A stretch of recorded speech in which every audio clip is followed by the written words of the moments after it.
லெவலுக்கு நான் இருக்கிறேன். 6.5 கோடி இந்த சம்பந்தப்பட்டவங்க தான் 6.5 கோடி என்னை ஏமாத்தினாங்க. எப்படி சும்மா என்னோட ப்ராப்பர்ட்டியில அவங்க மனுவை போட முடியும்? இந்த மனு போட்டது யாரு? அந்த நபரை வர வைக்கணும். எனக்கு அவங்களுக்கு என்ன கான்ஃபிடன்ஸ் இருக்குன்னு சொல்லணும். இப்ப இங்க வந்து மறுபடியும் இந்த மாதிரி பண்ண என்ன பண்றது? நானு தெரியல, என்னமோ நடந்திருக்கு. நான் ஒரு ஃபாரினர் வாங்கிட்டு ஊருக்கு போயிட்டேன். திருத்தணி சார் பதிவாளர் அலுவலகத்துல மலேசியாவை சேர்ந்த பெண்ணொருத்தங்க போராட்டத்துல ஈடுபட்ட சம்பவம் பெரும் பரபரப்பை ஏற்படுத்தி இருக்கு.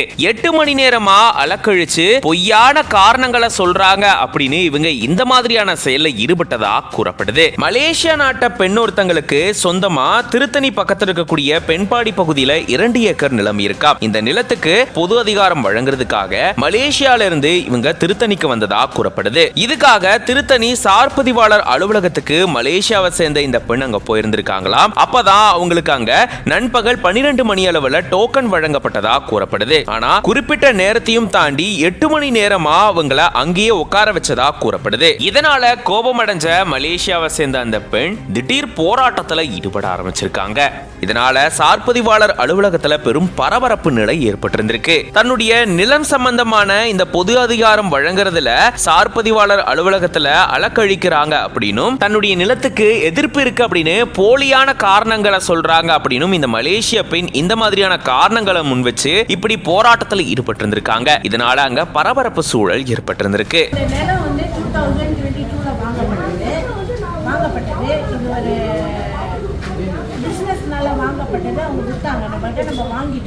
வாங்கிட்டு நான் ஊருக்கு போயிட்டேன். அடிக்கடி இந்த நிலத்தை வந்து பார்க்க முடியல, ஒன்றும் பண்ணல.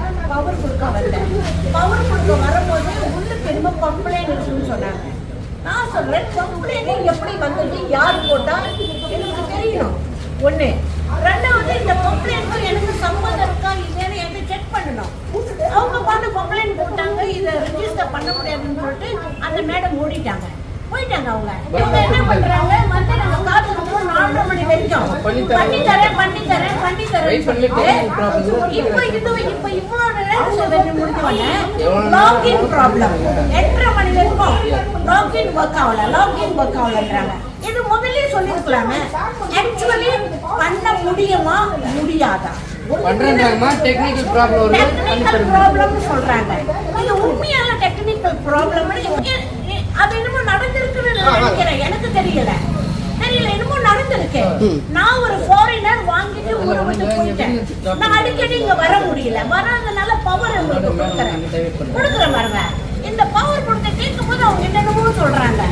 கம்ப்ளைண்ட் இருக்கு, இந்த மனு போட்டிருக்காங்க, இந்த மனுனால செய்ய முடியாது, பண்ண முடியாது சொல்றாங்க.